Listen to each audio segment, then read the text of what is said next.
Hi friends, ನಮ್ಮ YouTube ಚಾನಲ್ಗೆ ಸ್ವಾಗತ. ಈ ಸಂಚಿಕೆಯಲ್ಲಿ ಡಾಕ್ಟರ್ ರಾಜ್ಕುಮಾರ್ ಹಾಗೂ ಭಾರತಿ ವಿಷ್ಣುವರ್ಧನ್ ಕಾಂಬಿನೇಷನ್ ಕನ್ನಡ ಚಿತ್ರಗಳು. ಎಮ್ಮೆ ತಮ್ಮಣ್ಣ 1966ರಲ್ಲಿ ತೆರೆಕಂಡಿತು. ಸಂಧ್ಯಾರಾಗ 1966ರಲ್ಲಿ ತೆರೆಕಂಡಿತು. ಮಧುಮಾಲತಿ 1966ರಲ್ಲಿ ತೆರೆಕಂಡಿತು. ಬೀದಿ ಬಸವಣ್ಣ 1967ರಲ್ಲಿ ತೆರೆಕಂಡಿತು. ರಾಜಶೇಖರ 1967ರಲ್ಲಿ ತೆರೆಕಂಡಿತು. ರಾಜದುರ್ಗದ ರಹಸ್ಯ 1967ರಲ್ಲಿ ತೆರೆಕಂಡಿತು. ಗಂಗೆ ಗೌರಿ 1967ರಲ್ಲಿ ತೆರೆಕಂಡಿತು.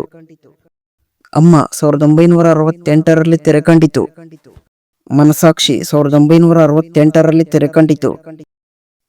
ಮೇಯರ್ ಮುತ್ತಣ್ಣ 1969ರಲ್ಲಿ ತೆರೆಕಂಡಿತು. ಗಂಡಂದು ಹೆಣ್ಣಾರು 1969ರಲ್ಲಿ ತೆರೆಕಂಡಿತು.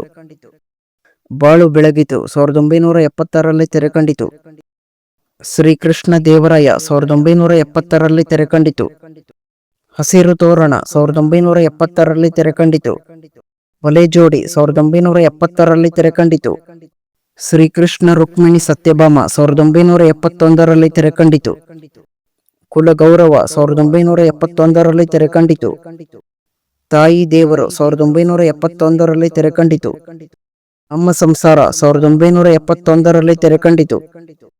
ಜನ್ಮ ರಹಸ್ಯ 1972ರಲ್ಲಿ ತೆರೆಕಂಡಿತು. ಜಗಮೆಚ್ಚಿದ ಮಗ 1972ರಲ್ಲಿ ತೆರೆಕಂಡಿತು. ಹೃದಯ ಸಂಗಮ 1972ರಲ್ಲಿ ತೆರೆಕಂಡಿತು. ಬಂಗಾರದ ಮನುಷ್ಯ 1972ರಲ್ಲಿ ತೆರೆಕಂಡಿತು.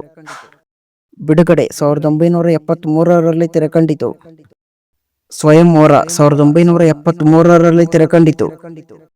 ದೂರದ ಬೆಟ್ಟ 1973ರಲ್ಲಿ ತೆರೆಕಂಡಿತು.